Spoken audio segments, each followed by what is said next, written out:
Greetings, everyone. This is Scotty of Black Talk Media Project, Black Talk Radio Network.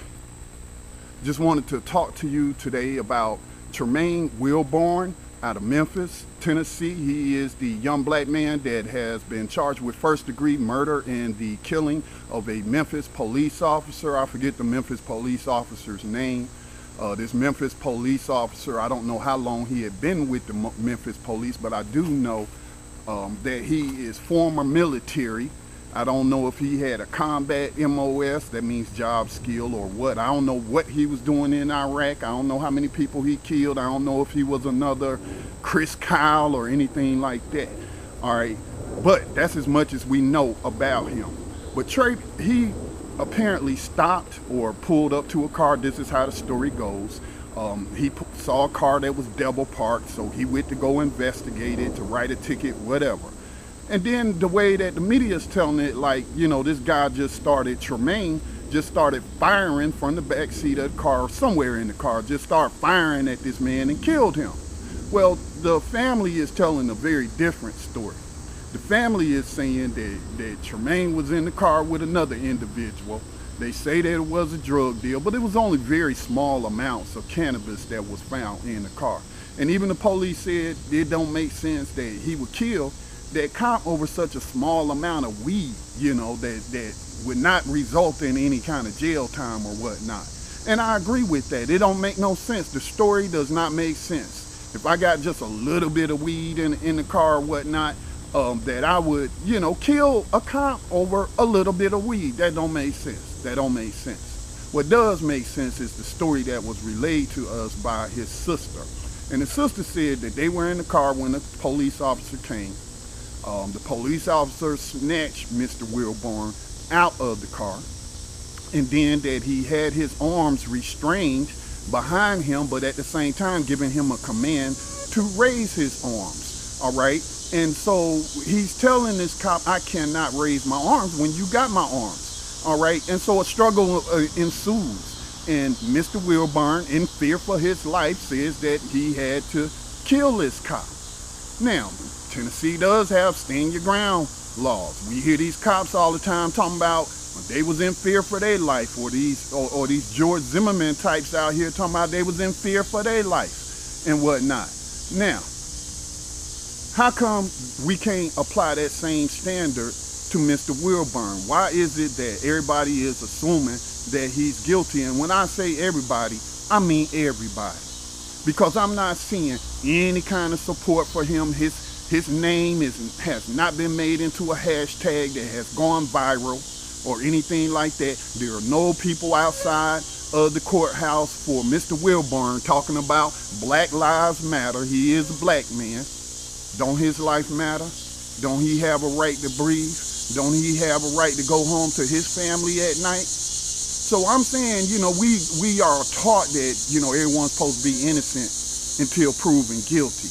Now, he was in court this week, and he told the judge that he can't afford an attorney. So the state is going to have to appoint an attorney for him.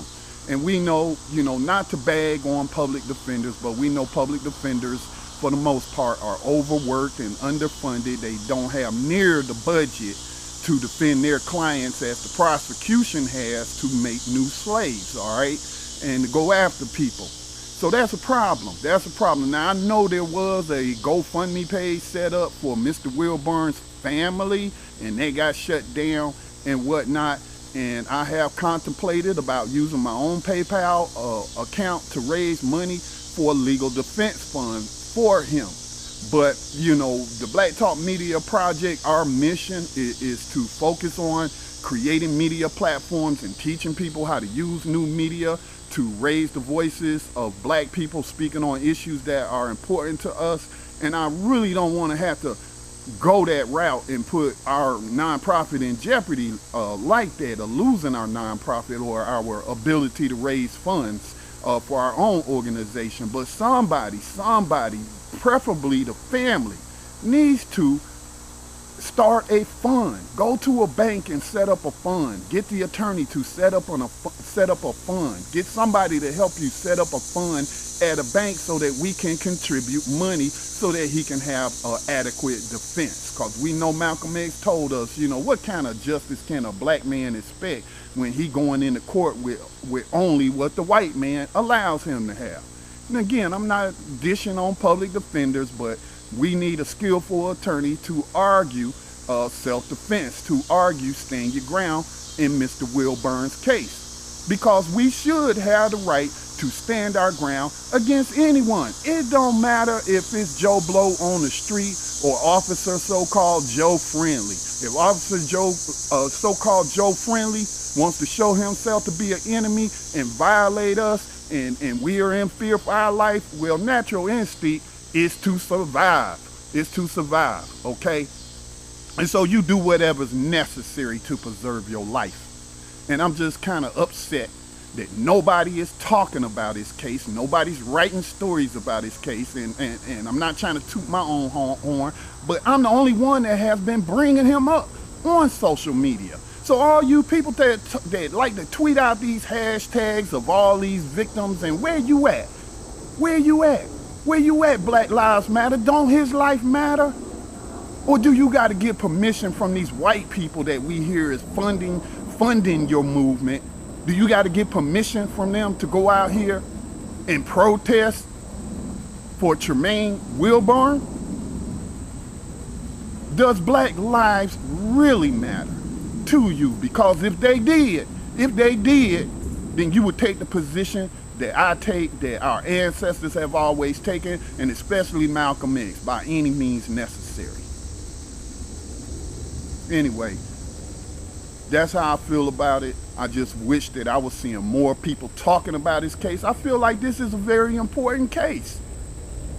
We are not going to legislate our way out of police terrorism. Look, I was watching a video of Malcolm X today, talking about stop and frisk, how black folks in the black community was being stopped and frisked by the police and terrorized by the police. We see that same stuff going on today.